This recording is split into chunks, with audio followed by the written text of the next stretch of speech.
Welcome to VAR India News Hour. Cyber crooks are using phishing as a service for striking the attack. Cyber crooks are using phishing while it is still a major tactic used by attackers.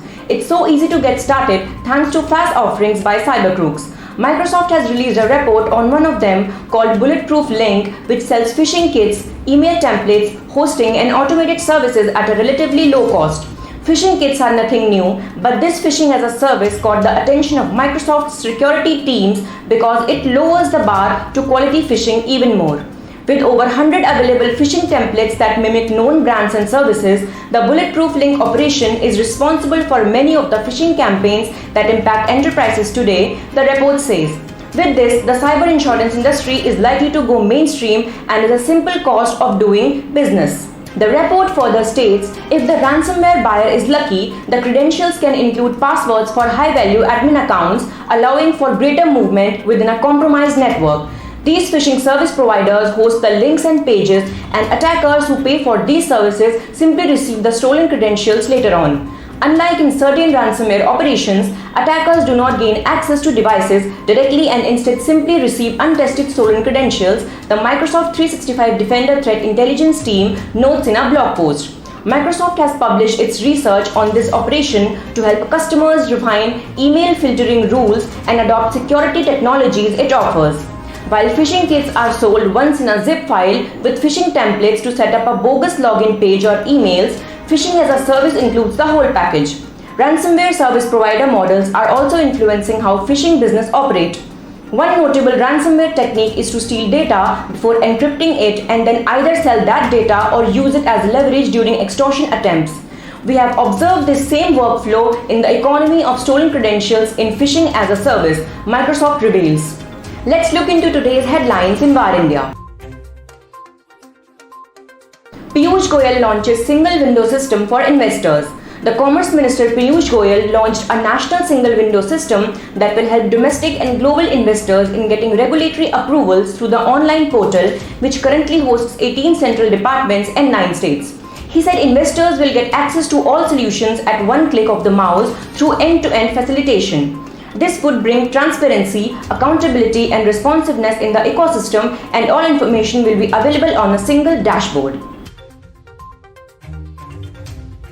Vodafone idea to remain as third private telco, not turning into a PSU, says Vodafone CEO. Vodafone CEO Ravinder Takkar said, the 4-year moratorium on spectrum and adjusted gross revenue dues will allow us to make investments and continue to focus on the network. The reforms are exceptionally important, and the clear message from the government is that it recognizes the importance of the telecom industry. Also, it recognizes that the competition in industry is important and does not want a monopoly or a duopoly. He further said that the government had taken care of all concerns of potential investors and that the cash-strapped telco should be able to close its fundraising soon. US administration blacklists Russian ransomware payment enabler. The US administration has sought to choke the finances of criminal ransomware gangs, announcing sanctions against a Russia-based virtual currency brokerage that officials say helped at least 8 ransomware gangs launder virtual currency. The Treasury Department sanctions are aimed at kneecapping the economic infrastructure of a ransomware threat that has surged over the last year, crippling corporations, schools, hospitals and critical infrastructure, including a major fuel pipeline.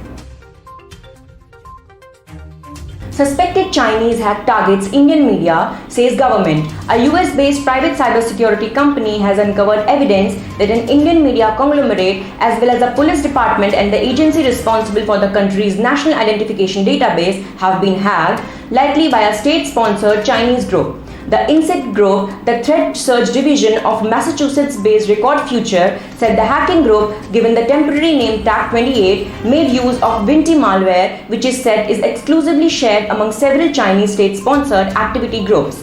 However, Chinese authorities have consistently denied any form of state-sponsored hacking and said China itself is a major target for cyber attacks.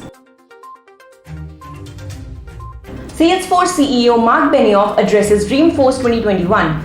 Salesforce CEO Mark Benioff delivered the keynote at his company's annual Dreamforce conference that touched on Slack's important role in Salesforce digital headquarters strategy, the power of Salesforce Health Cloud, and the importance of the company's ecosystem of customers and partners, a group the company calls Trailblazers. In his keynote, Mark outlined multiple challenges that impact everyone on the planet and shared Salesforce's vision of the trusted enterprise.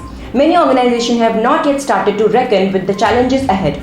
We face multiple crises happening all at once that must be addressed for the organizations to become trusted enterprises. That's it for now. Please like, share, comment and subscribe to One India News Magazine. Stay tuned. Thank you.